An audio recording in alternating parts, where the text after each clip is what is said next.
Je voudrais dire tout d'abord que je suis très heureuse d'accueillir Octavio Mestre, moi je dis Mestre en français, qui donc nous a fait l'amitié d'accepter notre invitation pour ces séquences d'architecture. Alors Octavio vit et travaille à Barcelone, enfin il travaille à beaucoup d'autres endroits et il vit aussi à beaucoup d'autres endroits. Et même maintenant, on ne travaille pas parce qu'on n'a pas beaucoup de boulot à Barcelone. Ouais, c'est ce qu'on va voir. C'est par ça que je viens à Grenoble. Voilà. Octavio a une carrière professionnelle extrêmement riche et variée. Il a été architecte au ce qu'on appelle nous le service de l'urbanisme à la ville de Barcelone. Il a enseigné dans de nombreux endroits, notamment à l'école d'architecture de l'Université de Barcelone. Il enseigne encore d'ailleurs et il donne des conférences dans le monde entier. Il publie beaucoup et surtout il construit énormément. Il vient de me dire qu'il avait réalisé 150 chantiers. C'est énorme dans sa carrière d'architecte. Je suis déjà vieux, mais... Non, il n'a pas l'air comme ça. En Espagne, le beau climat, ça fait qu'on semble plus jeune, mais c'est vrai. Tu vas avoir la parole. Voilà. Non, sur sa vie et son œuvre, il va vous en parler lui-même beaucoup mieux que moi. Moi, je voudrais juste dire en introduction, très très vite, en quelques secondes, en fait, à quelle occasion je l'ai rencontré. Ça me permettra d'expliquer pourquoi j'ai trouvé intéressant de l'inviter à Grenoble et de lui demander de présenter son travail. Alors, en fait, moi, j'ai eu l'occasion de rencontrer Octavio Mestre dans le cadre d'une recherche que je conduis sur les relations fertiles, on va dire, entre entreprises et architectes. Et dans le cadre de cette recherche, je travaille actuellement sur une monographie avec Anne-Laure Goudon qui est présente ici et qui est architecte graphiste, une monographie sur une entreprise de Barcelone qui fabrique des persiennes, qui est très connue dans le monde méditerranéen notamment, qui s'appelle Yambi. Et cette entreprise a cette spécificité d'avoir fondé justement son activité sur un partenariat très fort avec un grand architecte catalan qui s'appelle José Antonio Coderch. Et ensemble, donc Monsieur Coderch et Monsieur Yambi ont déposé en 1953 un brevet, le brevet des persiennes à lame orientable, qui était le fruit d'une collaboration étroite entre cet entrepreneur et cet architecte. La société Yambi a continué à travailler de cette façon et travaille avec de très nombreux architectes espagnols et européens et dans le monde entier. Et donc, dans le cadre de cette recherche que je conduis en ce moment, j'ai souhaité rencontrer un certain nombre de ces architectes qui travaillent avec la société Yambi. Antonio Mestre donc fait partie de cela. C'est donc à cette occasion qu'on s'est rencontrés. Et puis, Octavio, il a en plus, dans ce cadre-là, la particularité d'avoir travaillé, la première agence dans laquelle il a travaillé, enfin peut-être pas la première, mais c'est précisément celle de Coderch. Donc il a, à mes yeux, ce double intérêt. Mais si je l'ai invité aujourd'hui, c'est que, en fait, dans les discussions qu'on a pu avoir, eh bien, je me suis rendu compte que, comme beaucoup d'ailleurs d'architectes catalans, mais particulièrement Octavio, c'est quelqu'un qui tout en étant inscrit complètement dans la modernité, dans l'architecture contemporaine, sait très bien d'où il vient, quelle est sa culture d'architecte, ce qu'il doit à la tradition, à ses aînés. Et en plus, il a une façon d'en parler extrêmement chaleureuse et généreuse. Et voilà, c'est précisément ça que j'ai souhaité faire partager aux étudiants et puis tous ceux qui nous font l'amitié d'être là ce soir. Donc, merci encore et puis tu as la parole. Merci Yann pour l'invitation de venir à Grenoble. C'est vrai qu'avec Anne, on s'est connus à Barcelone sur un cadre d'un dîner, d'un déjeuner qui était assez sympa. On m'a téléphoné, j'étais en pantalon court en train de travailler à l'agence. C'est par ça qu'elle m'a dit, tu es bien habillé aujourd'hui. J'ai dit quand même, il y a un public et je ne connais pas trop. Et je lui expliquais des histoires, des blagues, parce que être architecte ne veut pas dire être sérieux. En plus, toujours, la vie, c'est toujours plus important que l'architecture, non ? Je lui ai expliqué une blague qu'on explique toujours, parce qu'en général, les architectes, on est très mal vus en général, non? Par la société, on dit que ce sont les clients qui nous payent nos désirs, nos projets. Et en Espagne même, on raconte une histoire qui parlait de l'inutilité des architectes, dans lesquels il y a une fille qui va au commissariat de police à dire qu'elle a été violée par un architecte. Tiens, la police lui dit, allez, arrête, venez, comment vous êtes sûr qu'il était un architecte? Il dit, je ne sais pas, parce qu'il était tout noir, c'était le soir, mais je suis sûr que lui était un architecte.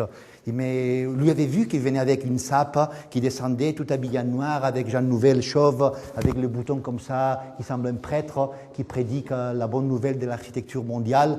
Il dit, non, je n'ai rien vu, monsieur, mais je suis sûr que lui était un architecte. Il lui explique toutes les choses. Il dit, mais comment vous pouvez être si sûr s'il était tout noir, il ne portait pas un sape, il était tout habillé en noir, et il ne parlait comme ça, comme il parle de la culture comme ça. Il dit, parce que c'est moi qui ai dû tout faire, a dit la femme, non? Et c'est vrai que quelquefois, on a cette sensation qu'on nous dit que les architectes, qu'est-ce qu'on fait un architecte? À quoi ça sert un architecte, non?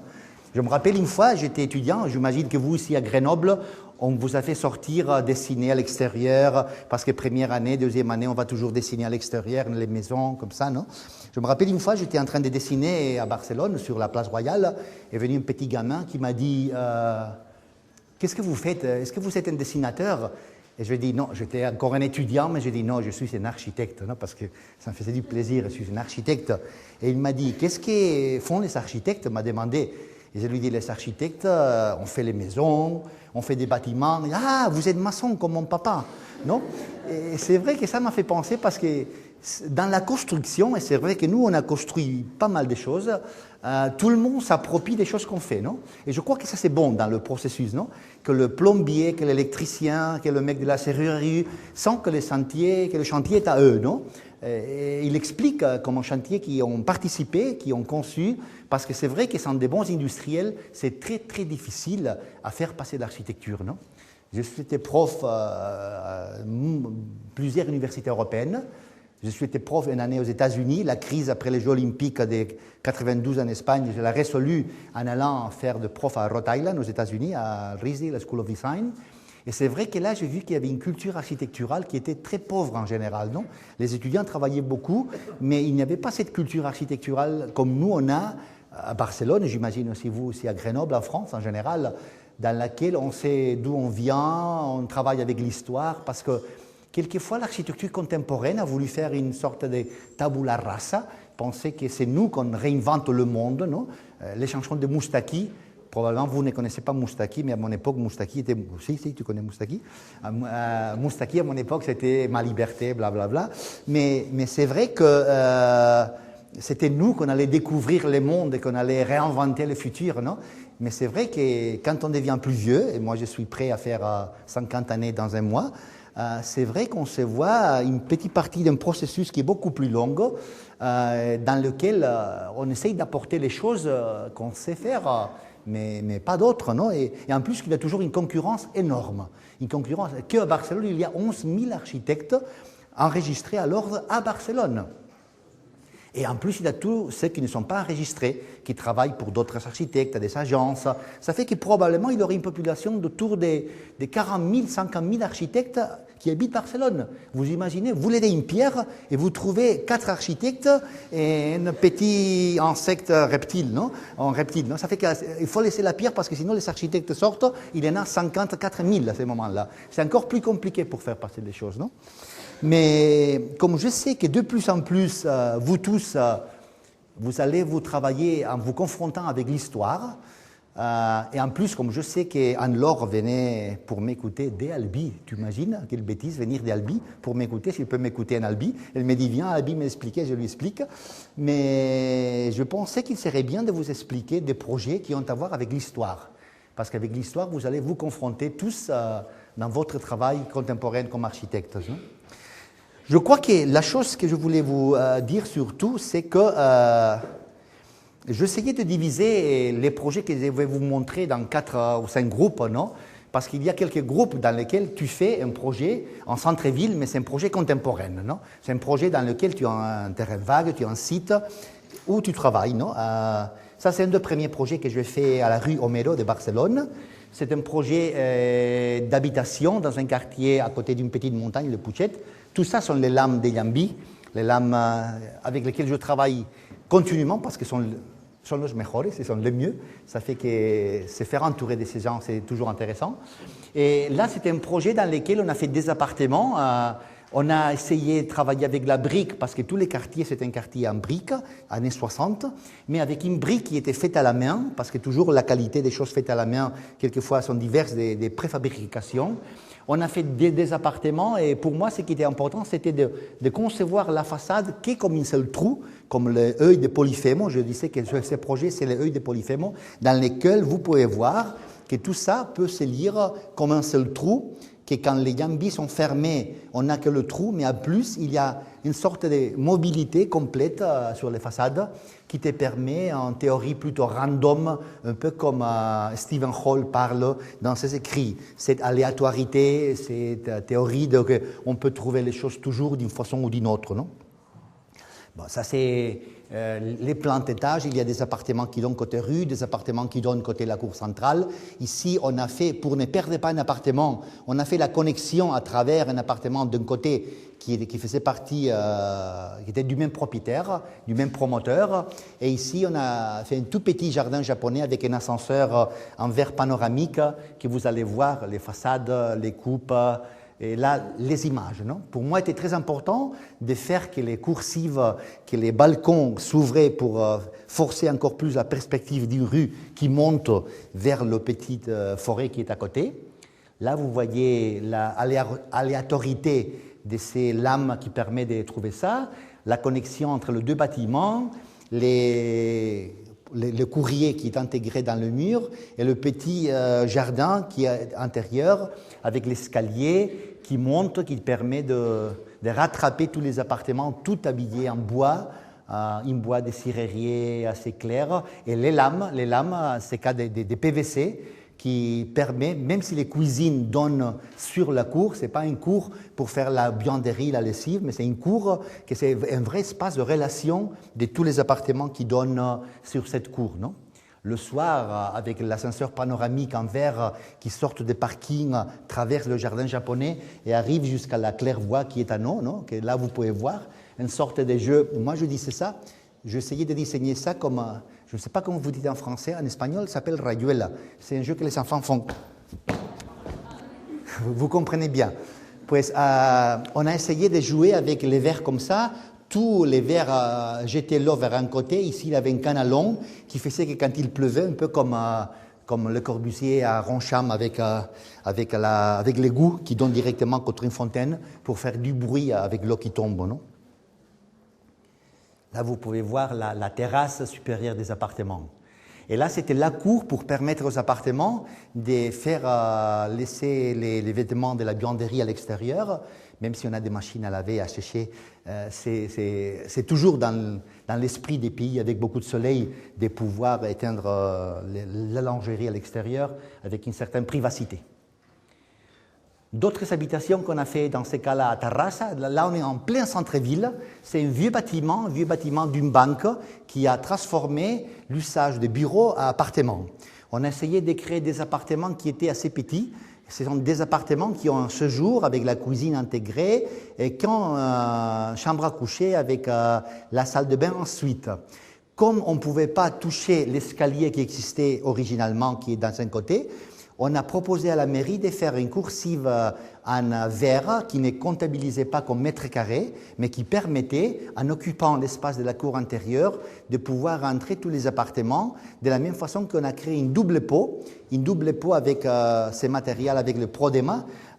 C'est une sorte de bois composite extérieur qui te permet de faire passer toutes les installations et les enregistrer complètement des montants qui montent à côté de l'ascenseur et qui se déplace à côté de tous les espaces extérieurs pour pouvoir faire un entretien correct, non? Là, vous pouvez voir les plantes, comme je vous expliquais, avec les chambres à coucher, les appartements, des balcons qu'on a ajoutés sur la vieille structure. Et, image. Et ces images de ces cours intérieures qui deviennent une sorte de double pot rouge, très vivant à l'intérieur. Par contre, je crois que le soir c'est assez joli. Pour soutenir tout ça, on a créé des câbles métalliques en acier qui restent suspendus de cette structure qui traverse la cour de l'îlot et qui te permet par contre à l'extérieur de laisser une chose assez années 30, tel qu'il était en origine, un peu Mendelssohn, comme vous pouvez voir dans une poétique rationaliste. Non? Ça, c'est l'escalier original dans lequel on a ajouté une garde-corps pour protéger, parce qu'en origine, il était à 60 cm, et on a ajouté cet élément métallique pour le faire entrer dans la réglementation. Non? C'est vrai que je me rappelle quand je commençais à construire en France, avec Gambi aussi à Toulouse, ça fait 20 ans, je rigolais beaucoup parce que vous êtes le paradis des réglementations en France. Vous réglementez absolument tout. Et je rigolais parce que je disais en Espagne, il n'y a pas moins d'handicapés qu'en France, mais nous, on était beaucoup plus libres pour jouer avec les auteurs, les pompiers, les architectes bâtiments de France. Tout était énormément compliqué. Toutes ces choses emmerdantes, on les a copiées nous maintenant. On les a exactement, on est devenu européenne, même quelquefois il pleut à Barcelone. Et à ces moments-là, on a la même réglementation qu'en France, non? Ça, c'est notre projet que je trouve assez intéressant parce que c'est très, très hermétique. C'est un projet sur une rue qui a beaucoup de trafic à Barcelone, dans le quartier de Gracia, un quartier avec des rues très étroites, mais avec beaucoup de voitures qui passent. Et avec cet esprit un peu de regarder vers l'intérieur, on a décidé de faire, vous voyez ici la coupe, ça c'est la rue, on a décidé de faire des appartements en duplex. En théorie, on ne pouvait pas construire qu'un rez-de-chaussée plus un, mais on a dédoublé en jouant avec les hauteurs et en descendant l'hauteur centrale de la cour, parce que ça c'est le niveau rue, vous voyez qu'on a descendu ça, pour pouvoir permettre la ventilation et faire que tous les appartements, on a doublé la surface.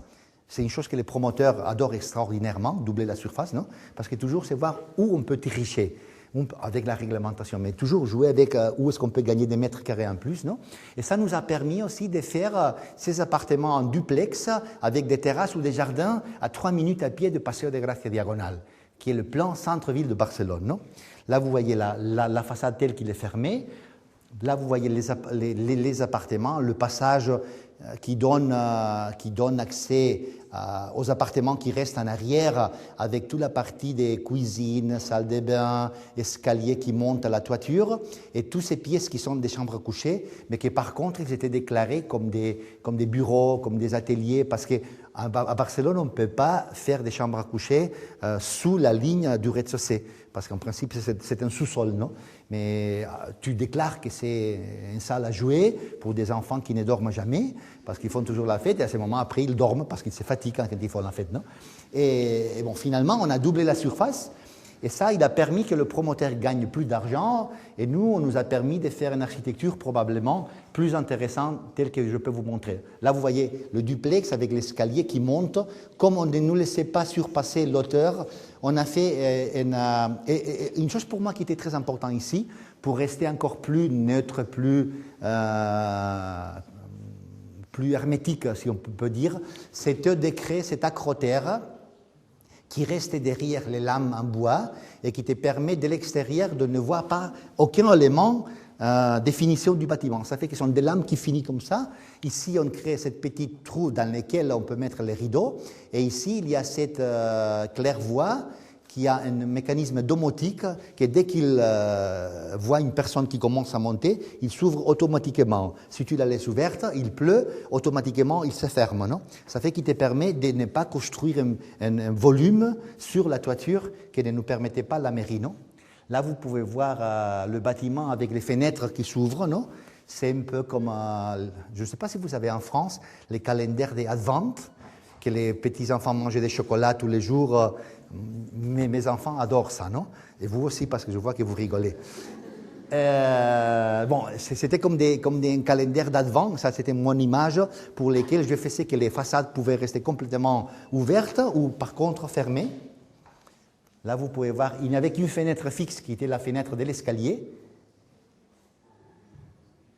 Ça, c'est la façade en arrière des appartements, tout en alucobon noir, un peu comme une grande Kaaba islamique presque, non? Et les jardins qui donnent aux appartements de devant et de derrière, et les escaliers qui étaient pour garder des choses à l'intérieur et qui te permettaient d'aller vers la lumière que vous pouvez voir, non?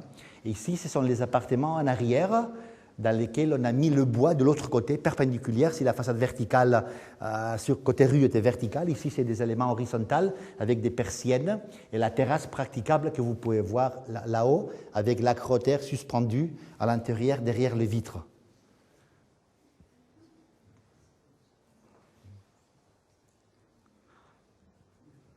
Là, il avait des portes coulissantes qui te permettaient de laisser les séjours fermés ou ouverts avec les services. Il y a une bande de services qui fonctionne très bien de l'autre côté des deux portes coulissantes.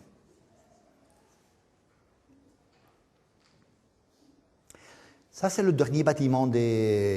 On a fait pas mal d'autres bâtiments en centre-ville, mais Sabadell, c'est une ville à 25 km de Barcelone. On a fait un bâtiment qui était assez bizarre parce qu'on a pris un projet de notre architecte qui avait la licence de construire, mais que le promoteur n'aimait pas du tout.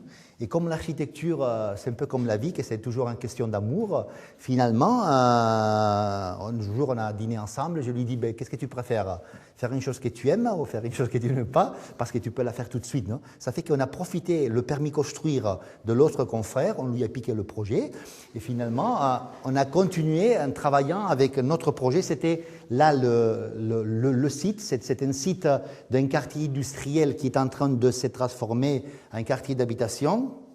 Mais ça, c'est le projet qu'on avait originalement avec des rampes comme ça. Ça, c'est le projet original, vous voyez. Il fait la rampe pour les voitures qui descendaient. Ici, il avait tout un passage qui faisait comme ça, qui rentrait pour aller aux appartements, mais c'est un passage des mètres 20 pour 25 mètres de longueur, qui était pour les violateurs architectes, qui restaient là, cachés de l'autre côté ici, parce que ça faisait vraiment peur s'imaginer le soir ici. Finalement, on a changé le projet et tout, on a commencé à travailler avec cette idée des lames, des persiennes qui bougeaient, qui se transformaient, et on a commencé à étudier des diverses possibilités, parce que nous, on lui a proposé des lignes en bois, comme on a vu sur le projet de Rire à Saint-Michel. Lui pensait que dans ces quartiers un peu abîmés, industriels, le bois allait s'abîmer, les gens allaient faire des graffitis comme ça. Et finalement, il a préféré oublier ça et par contre aller chercher des lames en métal qui laissaient un peu de transparence avec les fenêtres qui resteront derrière les lames. Les lames montaient pour donner une unité, pour ne faire que le socle. Sinon, entendre que tout ça, c'est une sorte de tribune qui sortent sur l'extérieur, non ? On a commencé à intégrer le passage au parking parce qu'il était beaucoup plus propre et beaucoup plus clair, large pour tout le monde, non? On a décidé que tel qu'à l'extérieur, il était toujours noir, à l'intérieur serait un étage de chaque couleur, un peu pour donner un peu de la vivacité, non? Comme un drapeau gay, non? Un peu tous les étages avec toutes les couleurs du monde, non? Et qui te permettait de savoir si tu habitais le 3e ou le 4e étage. Et ça, c'est le bâtiment fini. Un bâtiment fini que vous voyez quand on voit toute cette merde qui sont ici à côté, avec ces petites fenêtres, le balcon, les choses plus comme ça. Et tu vois l'autre, tu peux aimer ou pas.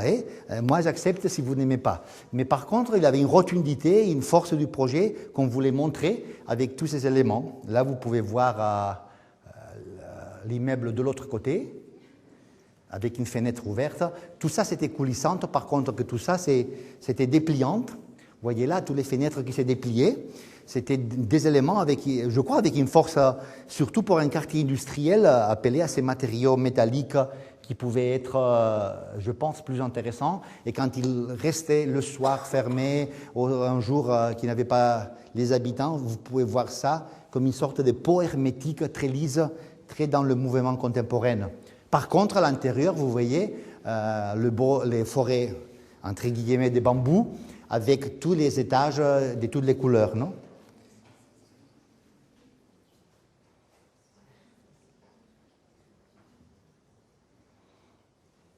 Vous voyez ici tous les dessins qu'on a fait avec les fenêtres qu'on les plie en 3. On voulait le faire en 2, mais était trop large parce que ce sont des appartements assez petits. Ça fait qu'on a divisé en 3, autant la serrurerie métallique de l'extérieur que les fenêtres intérieures, non?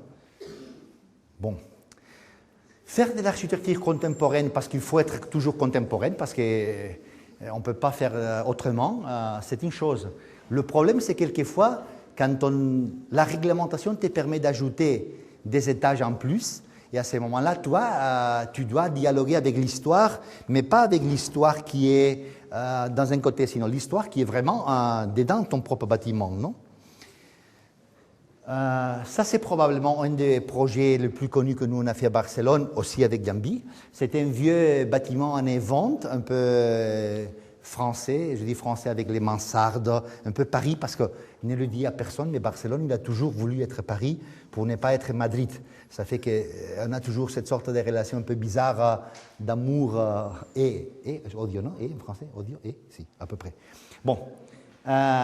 L'histoire, c'était, on avait un petit pavillon avec les bâtiments qui étaient en arrière. Pour ces bâtiments qui étaient en arrière, qui étaient un bâtiment qui c'est très curieux parce que ces fenêtres sont les fenêtres Sculponias qui a fait Jambi déjà il y a 50 années.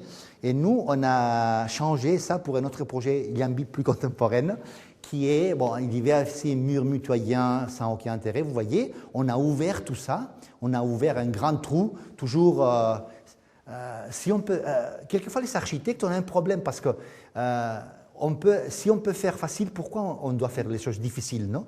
Si on peut faire un seul trou, pourquoi faire 10 000 trous? Si on peut avoir deux éléments, deux couleurs, une couleur, pourquoi jouer avec 10 matériaux? C'est beaucoup plus difficile de mélanger les choses, non? Ça fait que quelquefois, être contenu, ce n'est pas une mauvaise chose pour commencer. Je vous l'ai dit à vous que vous êtes jeunes et que vous devez encore commencer, pas mal entre vous, non? Et ça, c'est un principe qui peut vous permettre, quand tu commences, pas faire trop de bêtises, non? Non, je dis parce que les bêtises, normalement, vont arriver tranquillement. Hein. La vie, t'amène à faire des bêtises. Mais bon, là, vous voyez le projet avec la maquette qu'on a fait, avec cet élément comme ça, et finalement, vous verrez, bon, les étages. Là, c'est le petit palais de l'extérieur, avec le garde-corps, avec les éléments qu'on a dessinés. Ça, ce diagonale Rambla Catalunya, c'est juste le Champs-Élysées de Paris, Georges V. Je dis juste un angle important. Ça, c'est deux photos, hein, c'est coupé. On a ouvert le passage pour permettre que le bâtiment en arrière aurait la direction commerciale de la diagonale, parce qu'on vend beaucoup plus si c'est la diagonale. Là, vous voyez, pour moi, il était très important de ne voir pas les finitions des terrasses. Ça fait qu'on a fait un faux plancher avec lesquels, avec le marbre extérieur, on arrive à faire ça. Imagine comment il a été compliqué pour lui expliquer. Ça, c'était un promoteur français. C'était Europrado, qui était une filiale de la Compagnie Générale des Eaux et de la BNP. Et il avait un architecte français qui venait faire le suiveur du chantier de Paris toutes les semaines. Il était un peu con, mais bon, et tout le monde est tel qu'il est. Et il venait nous contrôler toujours et essayer de lui expliquer à un promoteur que tu vas lui perdre tout ça des terrasses. Et je lui disais, mais si c'est un bâtiment de bureau, la terrasse, vous ne la voulez faire pour rien parce que tu veux que les gens travaillent ou que les gens sortent à la terrasse pour prendre l'air à ce moment-là. La chose que je ne voulais pas comme architecte, c'était de voir la terrasse ici avec le garde-corps, parce que si les garde-corps, on les voyait là, on voyait que ça, c'était une terrasse. Et ça perdait le concept d'abstraction que je voulais pour le projet. Bon, finalement, on a travaillé beaucoup sur cette façade. Cette façade toujours cet élément qu'on a fait avec l'ALU 105 de Jambi, tu te rappelles bien, en l'or, et aussi avec ces éléments qui étaient très longitudinaux et que les clients voulaient toujours faire beaucoup plus large pour faire entrer la lumière. Et je lui disais, mais non, mais ça c'est suffisant, on a 1 mètre pour voir à l'auteur de la vue des gens qui vont travailler, non? En plus, je lui expliquais toujours en me moquant de lui que ça, c'était l'élément qui était là, mais un jour de vent, il est tombé. Il a juste resté pour nous permettre de rentrer au bâtiment. C'est pas possible, donc oui, c'est possible, non? Et j'expliquais tout ça. Et en plus, lui, il voulait absolument qu'on lui fasse une petite fenêtre ici pour la flexibilité. Pour les promoteurs, français autant qu'espagnols, la flexibilité, c'est la Bible. La flexibilité, parce que c'était des bureaux à louer, ils pensaient que si on faisait une petite fenêtre ici et une petite fenêtre ici, on allait louer mieux parce qu'on pourrait partager les bureaux d'une autre façon, non? Même j'ai dessiné les fenêtres sur le projet qu'on a eu le permis de construire parce qu'il a exigé obligatoirement les 2 fenêtres. Finalement, on ne l'a pas construit. Il n'a pas repéré du tout parce qu'il venait de Paris, on allait manger, il était plus intéressé à la paella qu'au chantier. Et dès qu'il est rentré à Paris, une fois, je lui ai envoyé les photos. Il a dit, tiens, les fenêtres. Je dis, merde, on les a oubliées. Mais vous pouvez imaginer, avec les petites fenêtres, on perdait complètement la composition que je voulais faire pour le bâtiment, non? De la même façon, pour moi, c'était important que la peau métallique rentrait dans le bâtiment. Ici, on a ajouté un escalier qui est percé de ces éléments métalliques et qui permet de construire toute une claire-voie qui est la partie supérieure, non? Et que lui voulait faire un peu classique. Il avait travaillé chez Beaufil. Vous connaissez Beaufil? Un architecte français qui est à Barcelone. Bon. Un autre projet de bureau qu'on a fait, c'est le siège social de la Fondation La Caixa. C'est un vieux palais de Puig i Cadafalch, classé patrimoine de l'humanité, sur lequel on a travaillé. On est en train d'attendre les budgets parce que la crise, c'est un des projets qui a arrêté. Tous les éléments de la Barcelone moderniste des débuts du siècle XX. Et ce qu'on a fait, nous, bien sûr, c'est... Catherine m'a dit qu'il était rénové. Non, ravaler, c'est les façades, et renouveler à l'intérieur. On renouvelait tout à l'intérieur. On a fait des très beaux dessins parce qu'on n'avait pas les dessins originaux, on les a refaits à nouveau. Et on a fait surtout le projet de la place extérieure qui va relier la rue Roger de Flaux avec le bâtiment, avec tous ces éléments que vous pouvez voir là ici. Bon, le projet, je ne vous l'explique pas, mais l'idée c'était de couvrir tout ça avec une grosse claire-voie, avec de l'acier cortin, permettre de fermer la cour intérieure de l'îlot Cerda et faire le passage. On gardait les vieilles structures de la salle d'exposition qui a été construite pendant les années 70 et on les laissait comme une sorte de pergola avec un mur en haut. Ça c'est un petit lac avec l'eau qui tombait, qui t'amenait directement vers la cour au musée extérieur. Ça, c'est moi, toujours en train de prendre des notes. Mes collaborateurs de l'agence, ils me mettent toujours, je dis toujours de mettre une nana plus belle, mais ils font comme ça. Il y a un passage couvert pour permettre quand même d'aller d'un côté à l'autre de l'îlot si un jour pleuvait, non? Un autre projet assez compliqué qui n'a pas été construit par la crise aussi une autre fois, c'est une addition. Originalement, vous voyez là, il y a un bâtiment à côté de mon agence. Mon agence, c'est cet appartement que vous ne voyez pas qu'il a et que je ne vous montrerai. Mais on a ajouté un étage en plus. Ça, c'est que du Photoshop, mais c'est bien de Photoshopper parce qu'il semble qu'il est vraiment bien. On a levé un étage en plus pour faire ça.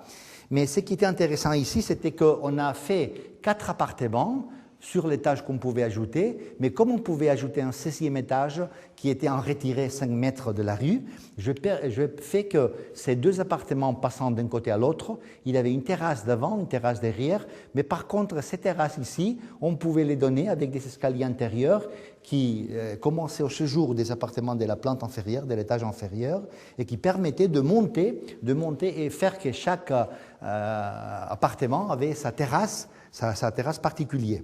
Vous voyez ici la coupe. La coupe, ça c'est l'étage en plus qu'on a ajouté, avec un meuble qui se transforme en escalier, un peu comme la rue Moliteur des Le Corbusier à l'époque, qui montait directement à l'étage.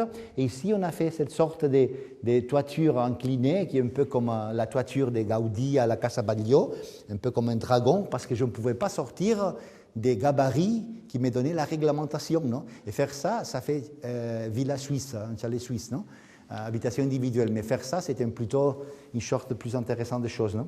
Et on a essayé de faire les courbatures complètement différentes à chaque côté pour faire que le projet était comme des doigts. Des doigts qui te permettaient, après l'inspection, c'est une des paroles magiques pour les promoteurs. Et est-ce qu'après l'inspection, on pourra ajouter encore des mètres, des mezzanines, des choses comme ça? Ça fait qu'ici, je n'ai pas dessiné, mais je pensais toujours à créer des mezzanines pour pouvoir faire des petits coins de travail ou des choses comme ça, non?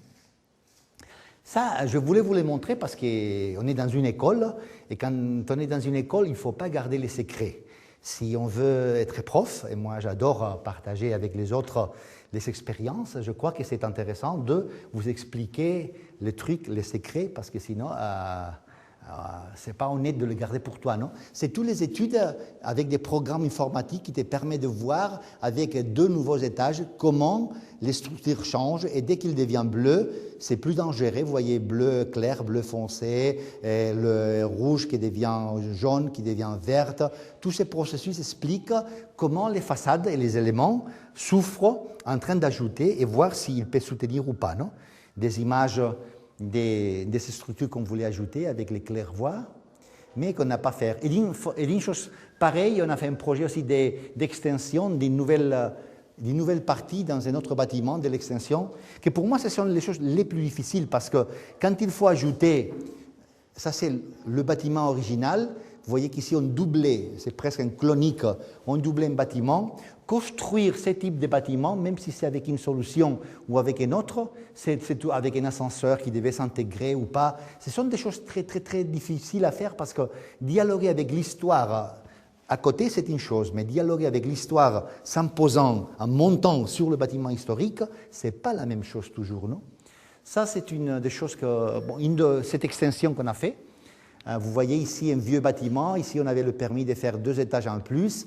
On a commencé à travailler sur ces projets avec des appartements qui étaient petits avec une chambre à coucher. Ce sont des programmes de 40 mètres, à peu près 40-45 mètres carrés utiles à l'intérieur des appartements.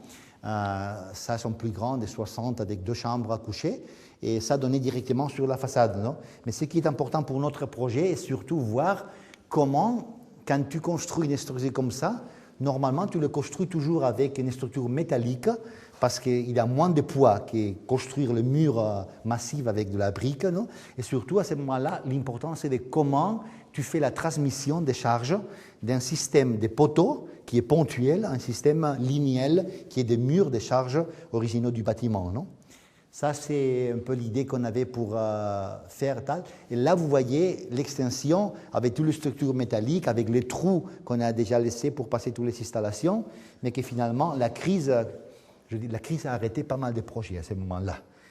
Mais c'est vrai que maintenant, on commence à refaire une autre fois, non? Par contre, ça, c'est un projet qu'on a construit qui était assez intéressant. C'est une vieille maison de rez-de-chaussée sur un quartier un peu aux alentours de Barcelone, à Vall d'Hebron, à côté d'un grand hôpital qui est à Barcelone. Et c'est un mec argentin qui, comme tous les Argentins, il adore faire la carne à la parrilla, la viande et le football. Bon, ça, Messi, Messi c'est nous. Et bon, à ce moment-là, comme le sol est si cher à Barcelone, il a décidé, et comme on pouvait ajouter 2 étages en plus sur sa petite maison en rez-de-chaussée, il m'a demandé de creuser un étage en sous-sol pour permettre de faire un espace communautaire, faire un duplex, et faire un étage en plus pour chaque enfant. Chaque enfant qui a déjà votre âge à peu près. Comme ça, il pourrait être chacun à son appartement, et chacun, il y a autant d'escaliers comme vous voyez là, parce que chacun il avait un escalier privé pour descendre au jardin à faire la barbecue et la piscine. Et il pouvait rentrer et monter sans besoin de passer à travers l'appartement des parents qui est en bas, non? Mais la chose la plus intéressante, bon, si vous voyez la façade, ça c'était le seul niveau original. Nous, on a creusé un niveau en plus et on a ajouté toute cette partie-là.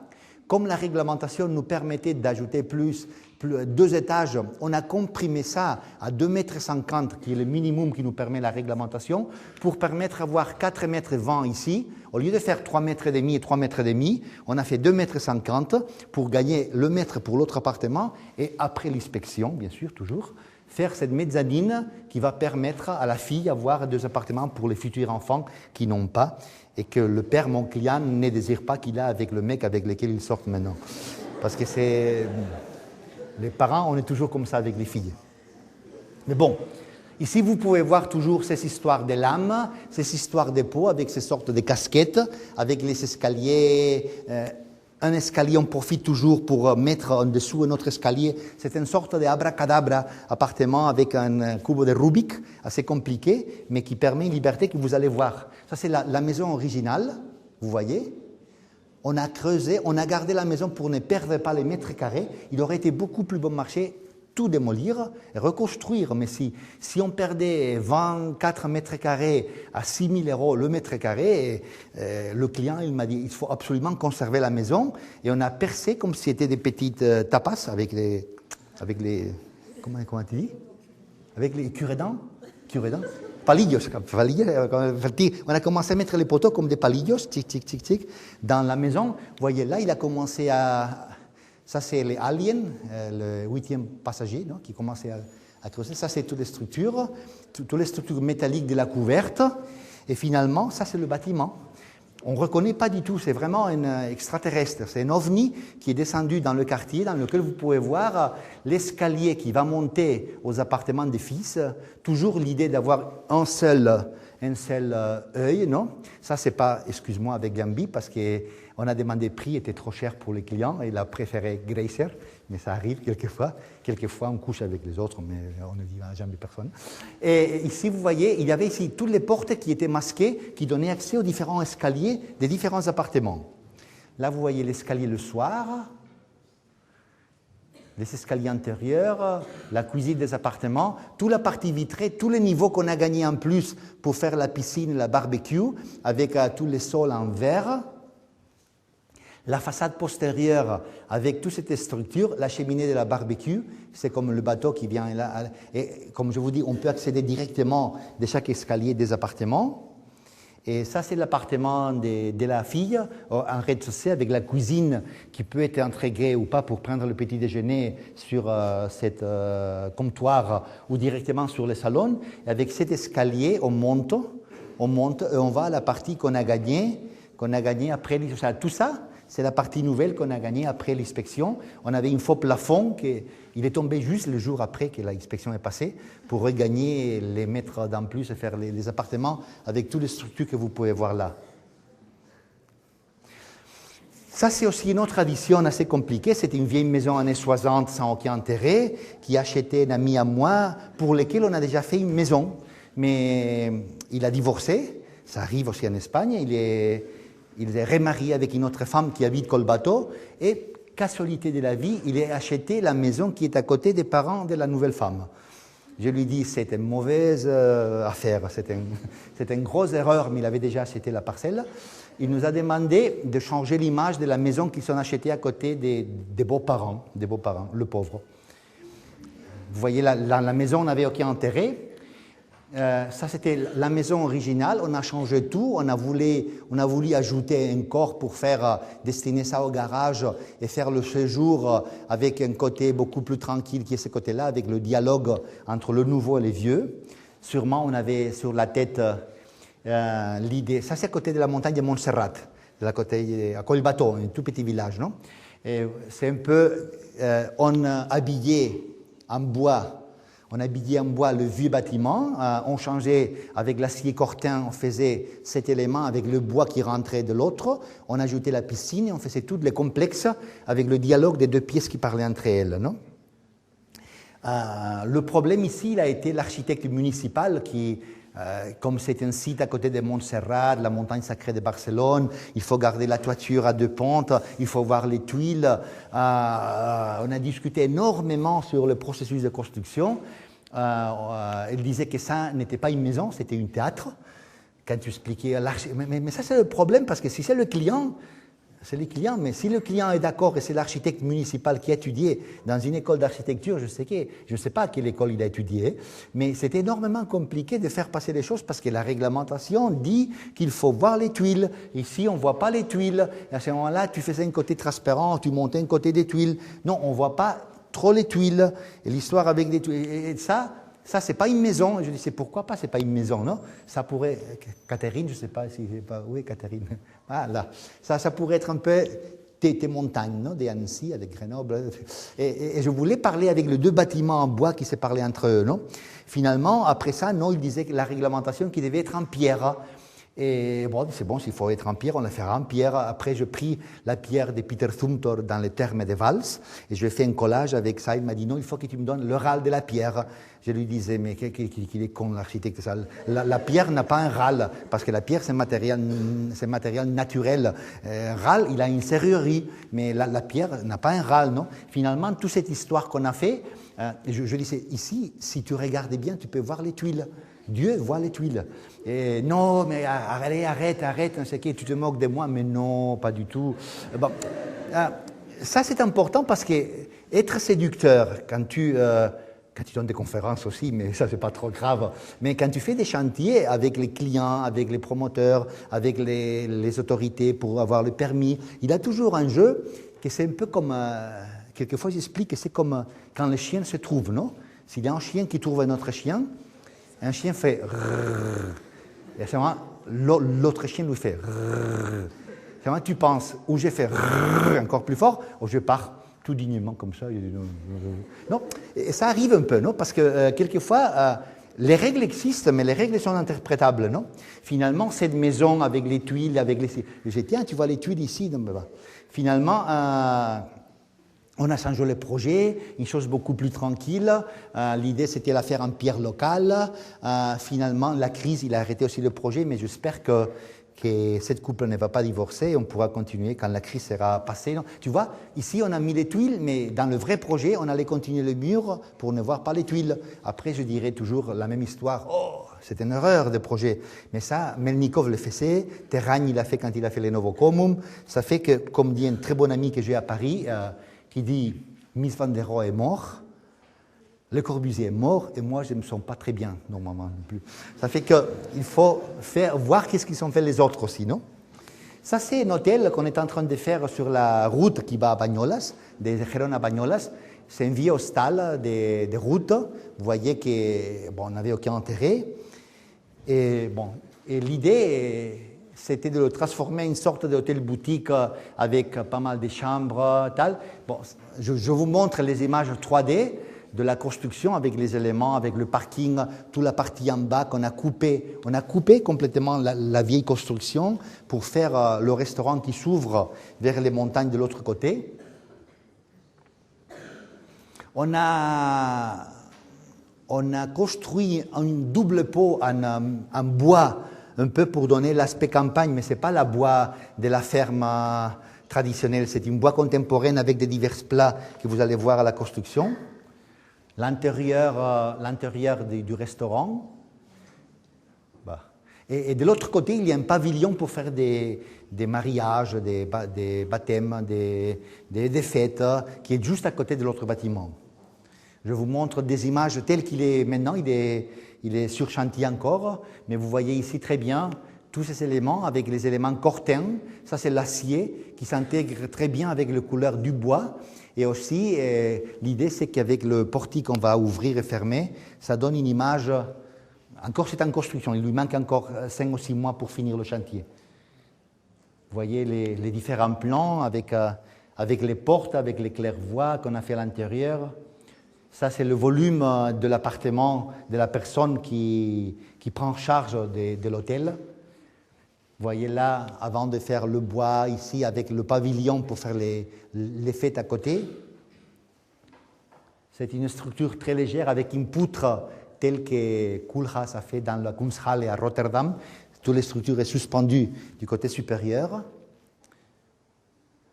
Et là, vous voyez déjà le cortin rouillé, les parties. Bien sûr, il manque faire le doublage avec les structures, peindre tout, mais là, vous pouvez commencer à voir déjà l'aspect final qu'il y aura. C'est un peu hollandais, ce projet, un peu avec les cubes qui s'intègrent à la vieille structure, non?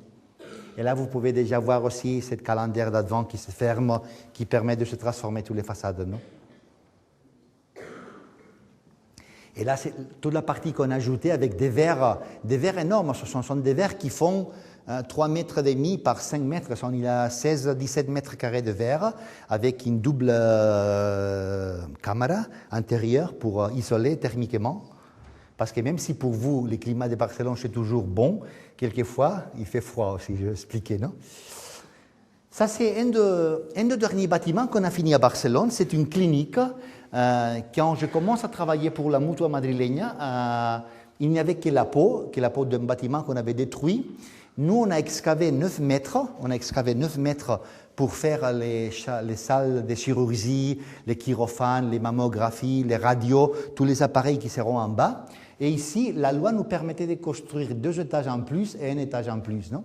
Le problème avec les additions, c'est toujours si on garde le même esprit pour ne rien toucher et sembler qu'on n'a rien fait, ou par contre, on transforme absolument tout et on essaye de créer un nouveau ordre dans l'architecture, non?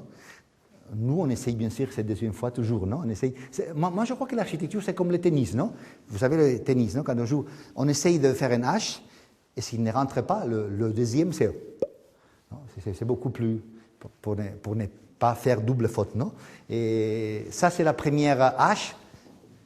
Bon, la mairie nous a dit, mais qu'est-ce que vous voulez faire? Parce que je disais, on va garder quelques bâtiments, on va faire les fenêtres à nouveau telles qu'il étaient les anciennes, mais par contre, on va couvrir les anciennes avec cette peau en corten qui va monter.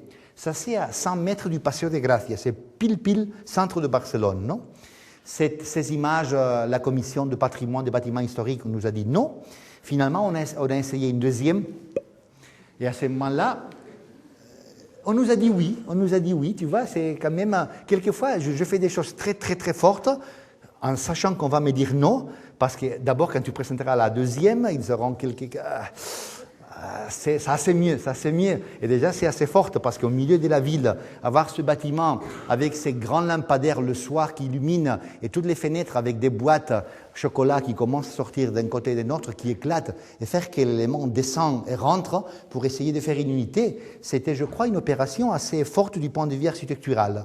De ce côté-là, les fenêtres étaient couvertes en tôle métallique perforée, qui faisait que le soir, on les voyait très bien, mais par contre, le jour, on ne voyait rien. On ne voyait que des petits trous sur la tôle métallique, non? Je ne vais pas vous expliquer les plans de la clinique, comme ça fonctionne, avec toutes les agences pour les docteurs, pour la médecine, la salle d'attente, tout ça, et toute cette salle de récupération, parce que la double hauteur de la partie supérieure, ça c'est une clinique pour les gens qui ont des accidents de voiture, parce qu'elle est payée par la Mutua Madrileña, qui sont ceux qui payaient Fernando Alonso quand il était à Renault, la Formule 1, tout ça. Ça fait que c'est surtout pour des accidentés, des accidents de trafic, non? Ça, vous voyez les élévations avec la partie nouvelle, mais c'est une partie nouvelle qui descend par là et qui permet pas lire une glace à deux parfums, mais tout un seul parfum, qui est la chose que je voulais faire, non? L'autre image, l'image en construction de la clinique, les 9 mètres qu'on a creusés avec des micropilotages pour soutenir tous les bâtiments qui sont à l'extérieur étaient assez compliqués parce qu'on a soutenu pas mal de bâtiments qui étaient à côté de l'usine.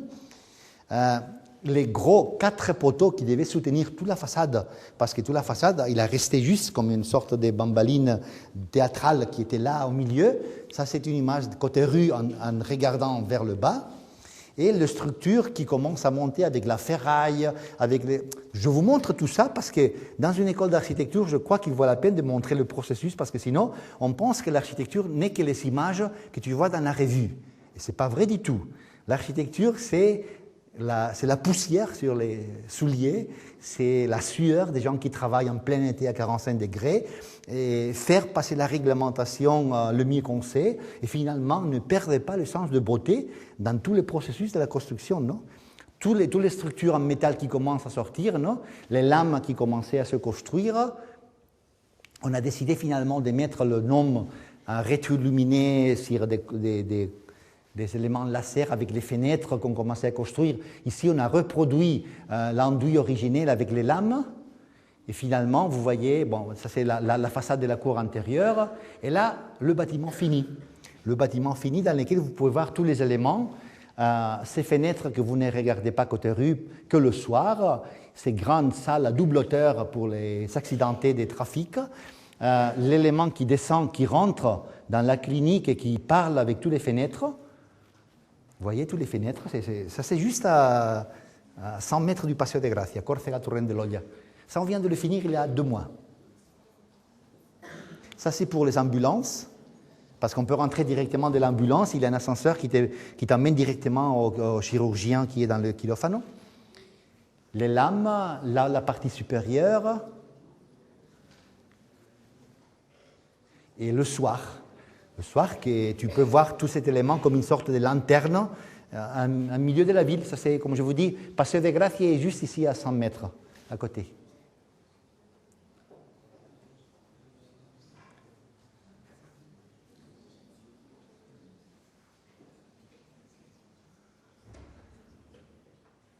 Ça, c'est l'espace dont je vous parlais, qui pour moi était très important, de faire un vitre courbe pour permettre d'entendre la dissolution du bâtiment quand il arrive au ciel. Non? Un autre chapitre dont je vous voulais parler, c'est comment changer l'usage donne quelquefois une nouvelle vie au bâtiment. Non? C'est vrai, si vous voyez que quelquefois on parle de la réhabilitation, mais réhabiliter, quelquefois le préfixe ré semble qui veut dire revenir à l'ancienne.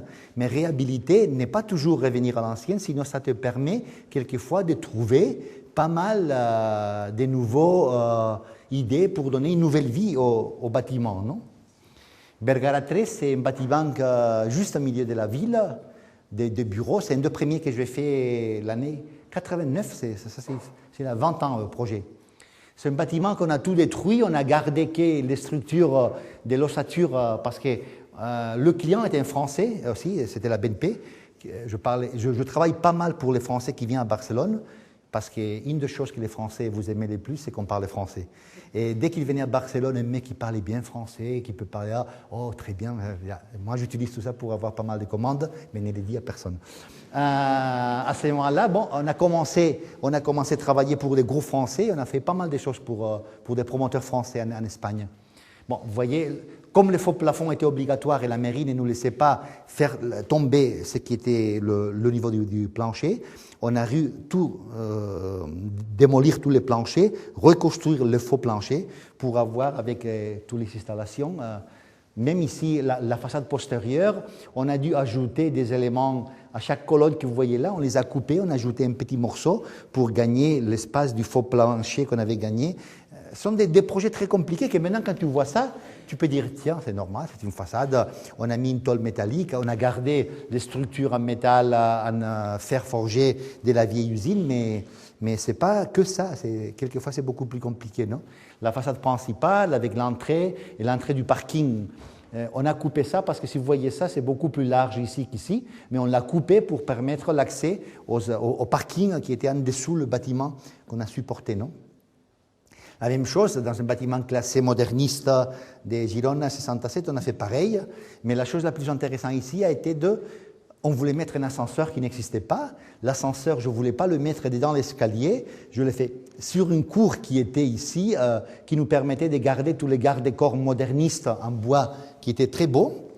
Et là, vous pouvez voir l'entrée originale avec la nouvelle illumination des Guzzini qu'on a travaillé, toutes les techniques anciennes. À Barcelone, on a pas mal de bâtiments de cette période fin 19e, début 20e siècle.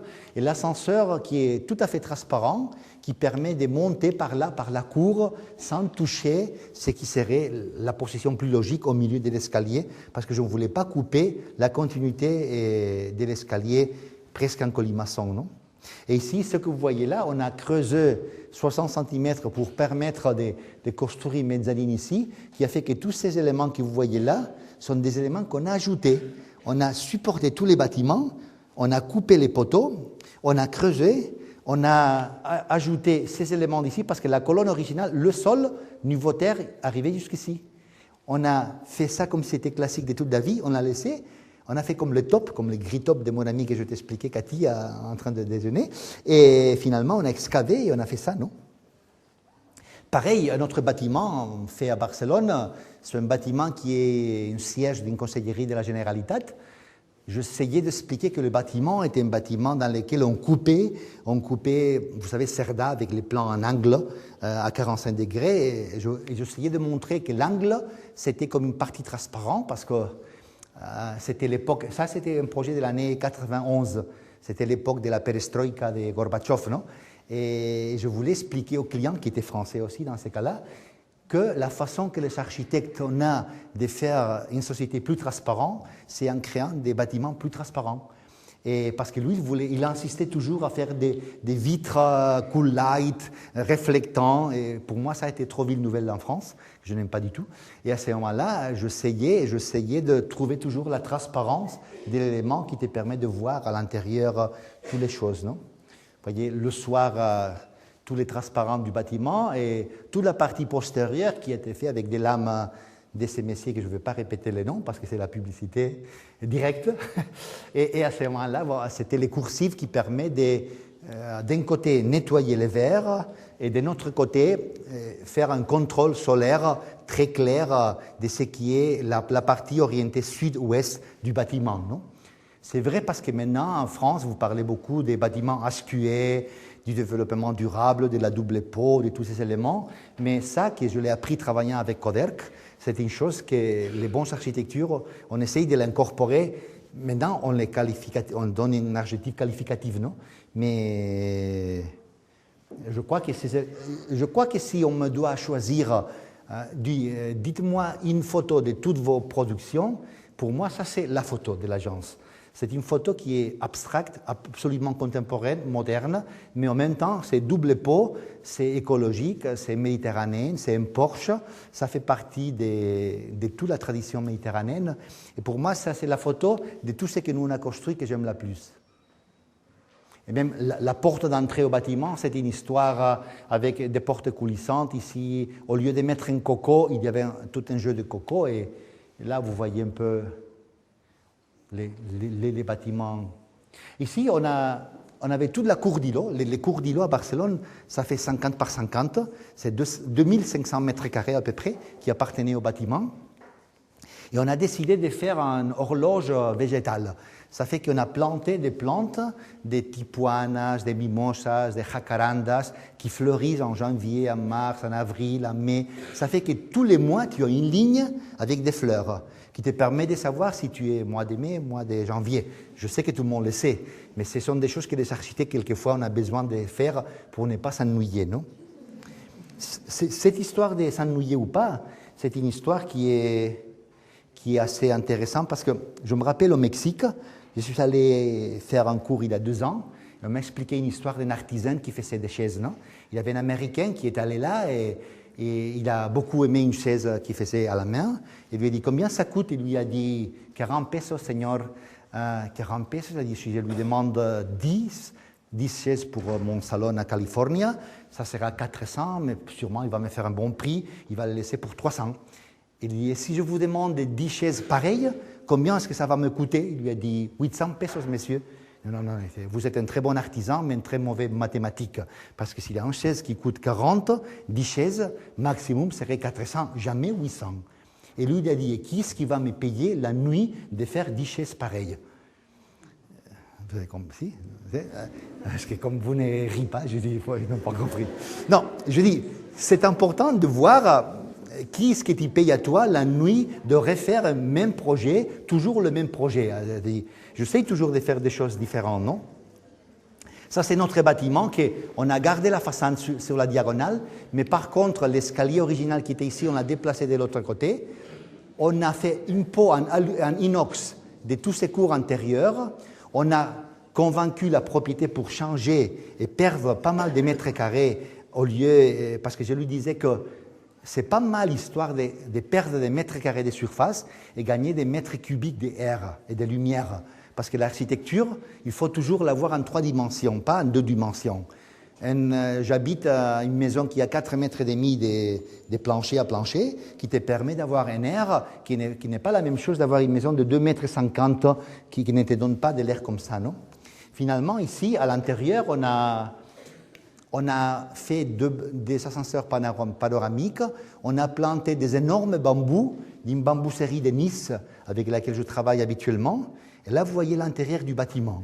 C'est assez spectaculaire à l'intérieur parce que c'est comme les petits appartements que je vous ai montrés auparavant, avec tout un grand cours d'inox qui double visuellement l'aspect intérieur du bâtiment, avec des bambous de 30 mètres d'auteur à l'intérieur. C'est à l'angle diagonal Balmes-Paris, juste à la pastisserie Mora.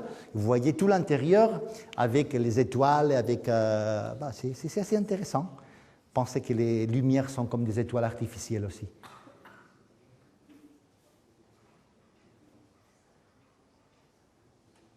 Et la claire-voie un peu comme l'autre que je vous ai montré, non? Ça, c'est un projet qu'on n'a jamais construit à Barcelone, pas pour la crise, mais parce que le client était énormément compliqué. Et la mairie, finalement, a dit non, parce qu'ils m'ont dit qu'ils ne voulaient pas donner l'accord avec un client qui avait fait pas mal de bêtises. Mais lui, c'était le propriétaire de toutes les galeries commerciales qui étaient là-bas. Nous, on a proposé de les changer. Et finalement, d'abord, on a proposé de faire une coursive, faire des appartements comme ça, qui donnaient des appartements sur la place. Ça n'a pas bien allé, mais finalement, le projet que nous on a proposé a été de construire des appartements qui étaient assez intéressants comme typologie, parce que tous les appartements, c'est Via Wagner Ganduché Diagonal, pour toi qui connais Barcelone, tous les appartements donnaient côté place et côté cour intérieure avec des escaliers qui permettaient que les chambres à coucher d'un appartement qui était là faisaient comme ça, merde, et les autres faisaient comme ça, et se croisaient les deux appartements comme ça, non?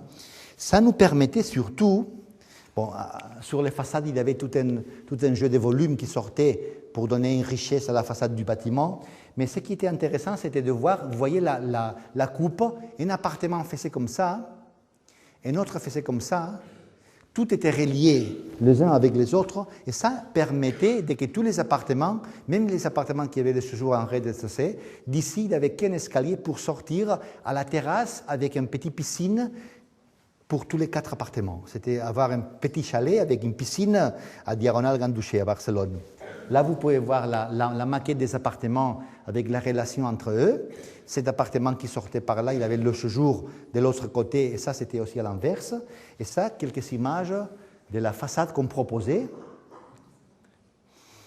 De l'intérieur, avec les escaliers qui se traversaient les unes et les autres. Et des éléments qui étaient avec des éléments en bois qui permettaient que la lumière arrivait jusqu'au cœur des appartements au rez-de-chaussée. Je crois que comme typologie des appartements, c'est une des plus belles qu'on n'a jamais projetées à l'agence, mais que malheureusement, on n'a pas pu faire, non? Bon, je crois, combien de temps il manque? Une demi-heure au moins?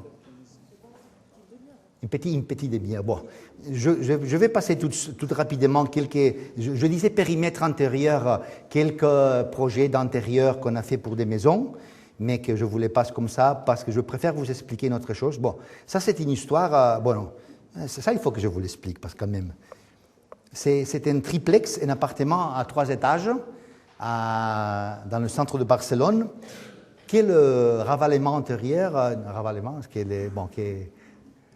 à l'intérieur, il a coûté 1 400 000 € ravaler l'intérieur de l'appartement.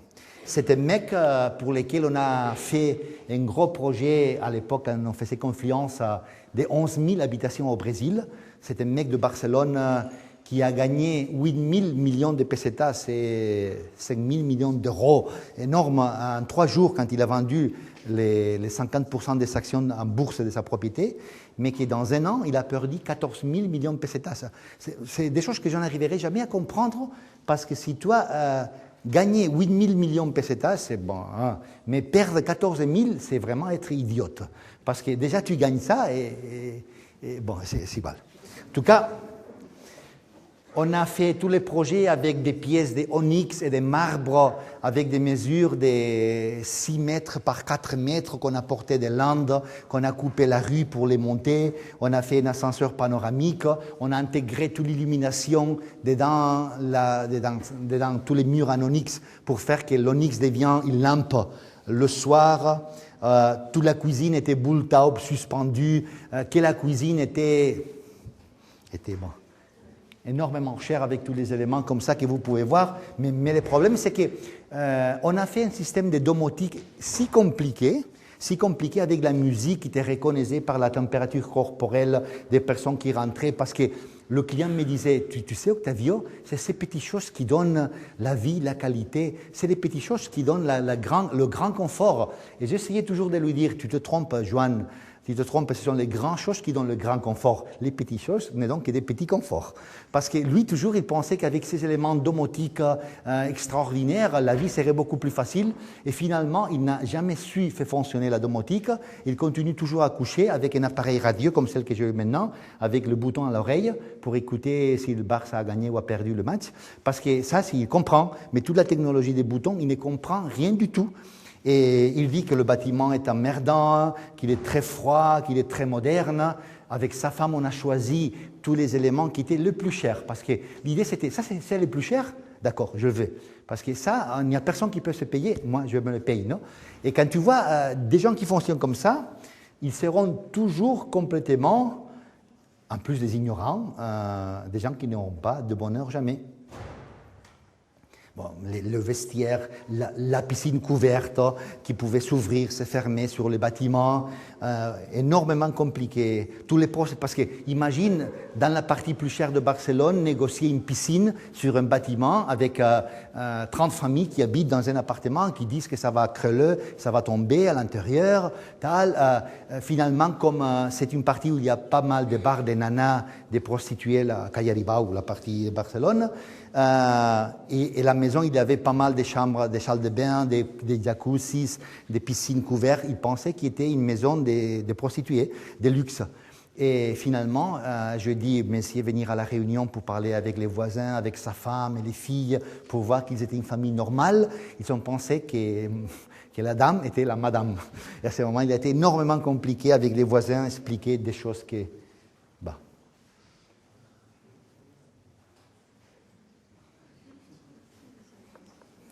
Vous voyez, ça c'est un mur tout en verre avec lequel j'avais dessiné une villa et avec des murs en pièces de verre de 30 cm qui était toute une boîte qui permettait de se balader à poil, tout nu à l'intérieur des maisons et ne voir que des silhouettes qui traversaient d'un côté à l'autre. Finalement, ça on l'a fait pour un autre mec, pour un autre projet.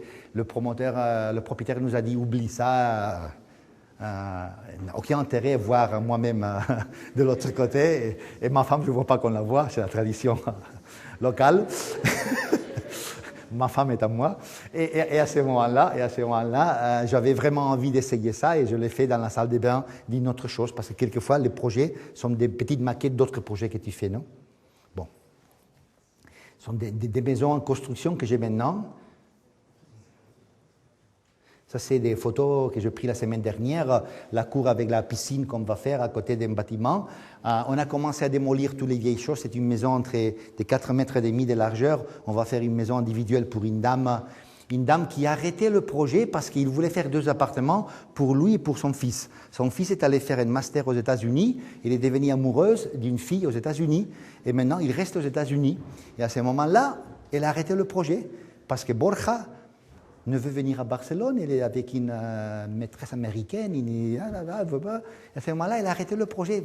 Tu vois comment l'architecture est fragile, et encore plus fragile que la beauté, parce que si le fils fait un master, on peut arrêter un chantier comme ça parce qu'il rend amoureux d'une américaine.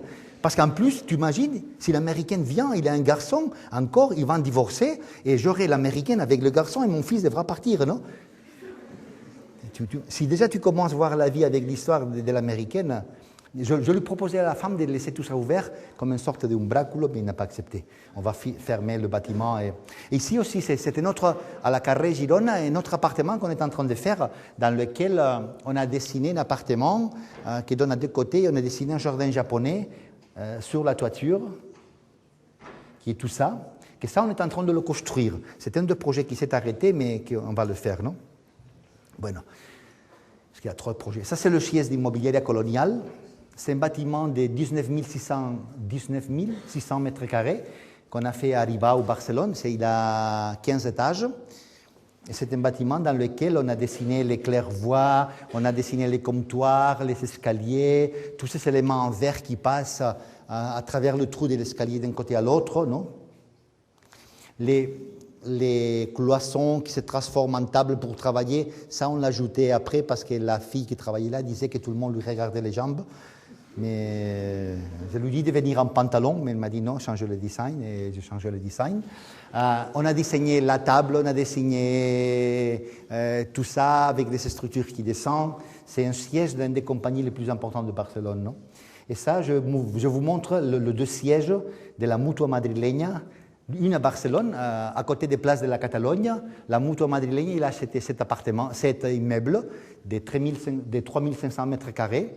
Vous voyez là comme il était en origine, avec les claire-voies, avec ces structures qui nous a donné l'impression de que ça correspondait à les chapiteaux qui devraient exister en origine ici. Nous, on a proposé de faire un trou pour voir si on avait gardé les structures originales, parce que c'est plus facile d'ajouter que de démolir et reconstruire. Et finalement, bon, on a tout démoli à l'intérieur. On a créé des patios de lumière avec des bambous ici, et ici une claire-voie qui substitue tous les claires-voies qu'il y avait sur la terrasse. Et on a créé des trous qui permettent de descendre la lumière jusqu'à 9 mètres en bas. On a fait des bureaux à 3 étages, avec la salle d'attente qui est cette sorte de cube qui reste suspendu au milieu du grand pièce. Non, ça, c'est le descente de l'escalier, une coupe avec l'ascenseur, les claires-voies, les bambous. Et là, vous voyez le siège avec les petits cubes, les structures originales qu'on a couvertes en inox. Les ascenseurs au fond, la salle d'attente. On a récupéré toutes les moulures originales du bâtiment et on l'a repeinte avec le pain d'or original tel qu'il était en origine. On a gardé que la partie qu'on pouvait garder, parce que l'autre, on a toujours parlé avec un langage assez contemporain pour parler entre les deux choses. Vous voyez les bambus au fond, la nouvelle cour qu'on a créée pour permettre de construire cet escalier. Je me sens très confortable avec cette image assez sérieuse, avec l'escalier, avec tous ces éléments en métal qui couvrent les vieux poteaux, non? Et ça, vous voyez, on a récupéré la façade en arrière, postérieure, dans laquelle vous pouvez voir toute la nouvelle partie. On a récupéré avec des grosses vitres, toute la partie vitrée qui donne sur la terrasse postérieure. Non? Après gagner le concours pour faire ce projet à Barcelone, la Mutua madrileña nous a fait la commande de faire son siège à Madrid, à la capitale, sur la Castellana. Et il voulait unir, on a fait un projet de presque 24 000 mètres carrés d'intérieur, un gros projet, et on voulait construire un pont qui unit tous les deux bâtiments pour permettre que dans le rez-de-chaussée, on fait toute l'attention au public et le reste comme des bureaux que pour le groupe, pour les gens qui travaillent là. Non? Ça, c'est une sorte de pont qui a été conçu comme une pièce qui a été grattée sur le terrain et relevée pour faire que la pelouse monte sur le pont et permet de relier tous les deux bâtiments d'un côté à l'autre avec le principal accès là. Non? Dès que le président de la Mutua nous a invités à aller à Madrid, moi je lui ai dit que comme à Madrid, ils ont le pouvoir politique mais ils n'ont jamais la mer, et l'idée bien sûr c'est la mer, je lui ai promis que s'il me faisait la commande de 24 000 mètres carrés à Madrid, je ferais que la mer Méditerranée arrivera jusqu'à Madrid, qui est le vieux rêve de Madrid qu'ils n'auront jamais. À ce moment-là, en plus de cette passerelle, qui est une passerelle un peu galactique, qui n'est supportée, c'est une passerelle de 60 mètres qui n'est supportée que par 4 points, par ces deux arches qui soutiennent tous les éléments.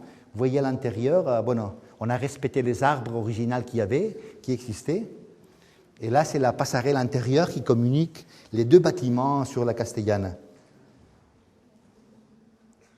Et là, vous voyez la mer qui arrive à Madrid avec tous les faux plafonds en inox, comme les vagues de la mer qui arrivent. Vous voyez tous les faux plafonds.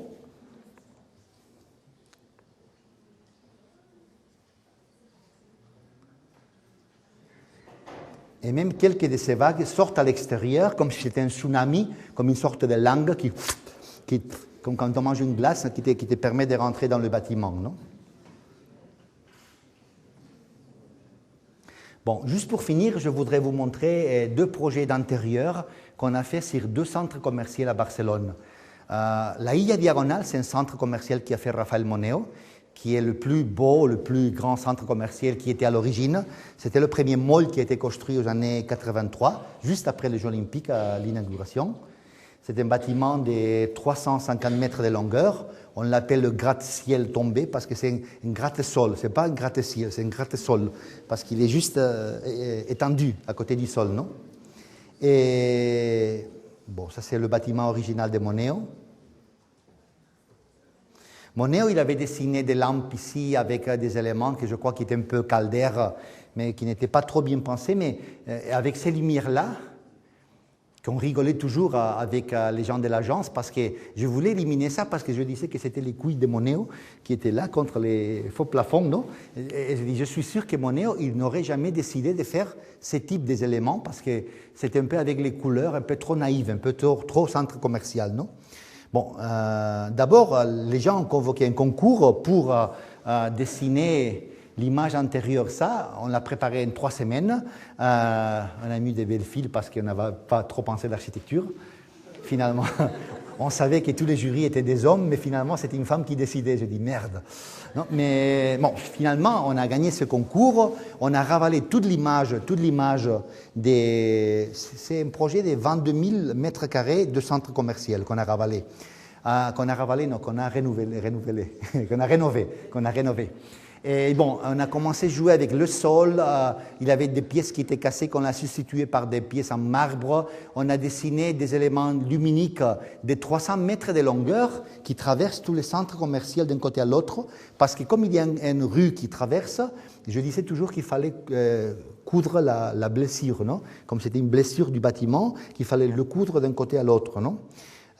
On a fait un projet énormément compliqué pour dessiner les travelators. On a découvert que si on peintait tout en noir, on faisait disparaître le faux plafond et on ne voyait que la lumière comme si c'était un ciel en été. Un ciel en été, on a dessiné des éléments. Vous voyez là les images avec les éléments qui traversent. On a décidé de faire des forros, comment ça s'appelle? Un forro. Une tôle métallique en inox à côté des poteaux originaux du bâtiment. Et la pièce qui rentrait, on a relevé les portes.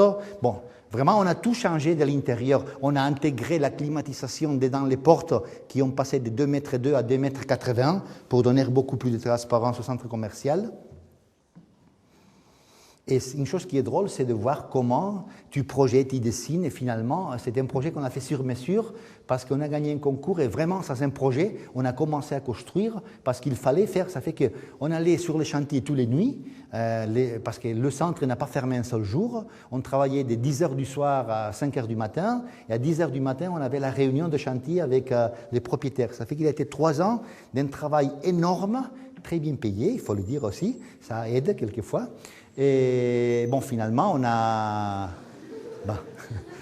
a tout dessiné. Là, vous voyez l'aspect final avec les poteaux illuminés, avec les tôles comme Dominique Perrois utilisait à la très grande bibliothèque de Paris, les éléments que nous on appelait l'aile d'avion pour laisser tout ça ouvert. On a même changé la typographie des lettres. On a fait ces éléments linéaires de 300 mètres qui vont d'un côté à l'autre du centre. Il y avait l'homme qui était porté la lumière à la cave, parce que ça c'est toujours en sous-sol, non? Si vous vous rappelez l'autre image que je passais videment, ça on l'appelait qui était le forêt des lits, parce que comme les forêts vont toujours vers la lumière, on a dessiné des éléments qui montaient. On a dessiné ces faux plafonds avec des lames qui te permettaient de mettre l'illumination, et même si tu ne vois rien, chaque lame, il a 50 cm de séparation qui permet au personnel d'entretien de rentrer comme ça et changer toutes les choses qui ont besoin pour des nouvelles communications, des nouveaux systèmes qui te permettent de faire ça, non? Ça, c'est l'image du centre. Tout ça, on l'a changé. Vous voyez ici le sol, les lignes. Ces éléments qu'on a dessinés, c'est un élément, ce sont des fausses claire-voies qui ont un connecteur à l'extérieur qui permet de reproduire à l'intérieur les mêmes conditions luminiques de l'extérieur. Ça fait que vraiment, tu penses que c'est une claire-voie naturelle parce que s'il y a un nuage qui passe, ça devient moins ou plus lumineux. Et ça donne vraiment la sensation, la perception que tu as à l'extérieur, non? Tu peux voir ici tous ces éléments qu'on dit. Dans le centre commercial, on a dessiné des grosses lampes. Ça, ce sont des éléments qui font 25 mètres par 40 mètres de longueur. Je vous dis, l'échelle, c'est important parce qu'un dinosaure, c'est grand et un petit lézard, c'est comme ça. C'est le même animal, mais ce n'est pas le même animal. L'échelle, c'est vraiment important quand on travaille, surtout pour les poids ou pour tout, non? Comme l'illa en catalan veut dire l'île, et tous les îles, ils ont un phare de lumière. On a dessiné le phare de lumière, on a dessiné la grande place, on a dessiné tous les éléments. Vous voyez toute cette sorte de faux plafonds qu'on a dessinés, parce qu'on ne voulait pas répéter la même solution qu'on a utilisée en bas, pour ne pas se répéter, cette sorte d'hygiène mentale de l'artisan mexicain qui ne voulait pas répéter la chaise, non? Comme on avait fait au terre, au sol de cette pièce, des éléments qui changeaient de couleur, on l'a fait aussi comme c'était un ciel avec des nuages à la partie anneau. On a recouvert tous ces éléments, les restaurants, les faux plafonds. Je vous dis, c'est un centre de 22 000 mètres carrés d'intérieur, d'aménagement intérieur qu'on a fait à l'Illa Diagonal. Là, il y a un orage qui va venir, vous voyez? C'est l'orage qui vient, non? C'est ces petites choses qui te permettent, quand tu projettes à 3 heures du matin, de rigoler, parce que le bonheur, il faut bien de la santé. Et on disait aujourd'hui en déjeunant avec mon amie Catherine. Toute la partie pour les restaurants, avec la partie en bois, on a dessiné les éléments pour rester toute la climatisation intégrée.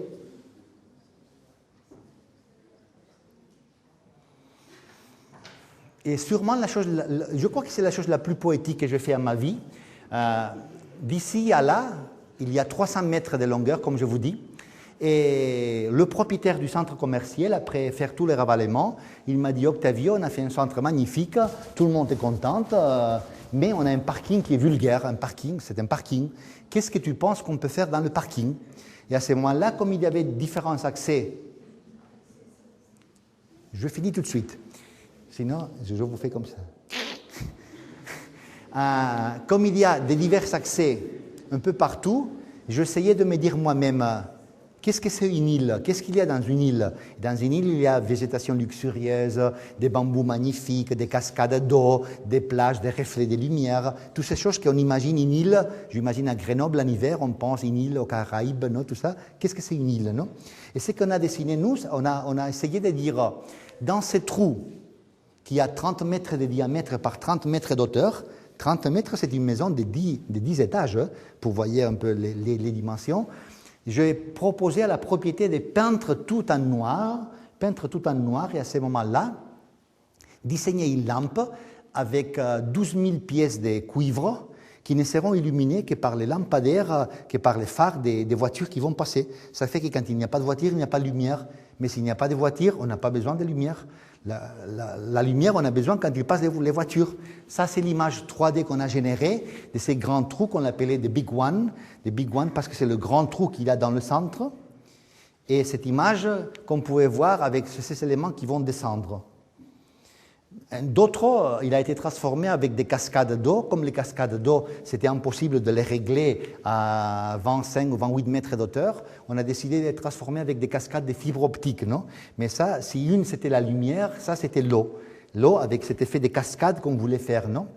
Ça, on ne l'a pas fait parce que notre travail comme architecte, c'est toujours de proposer, même si quelquefois on ne nous achète pas toutes les idées.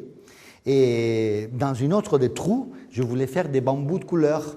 Mais même le propriétaire, il m'a dit, Octavio, on doit être sérieux, toi tu es beaucoup plus abstrait, ces bambous c'est un peu trop naturel, il faut les faire quand même plus conceptuel, et ça il a transformé avec des bambous néons. Là vous voyez, les bambous néons qui ont profité le nœud du bambou pour mettre les transformateurs de chaque pièce, non?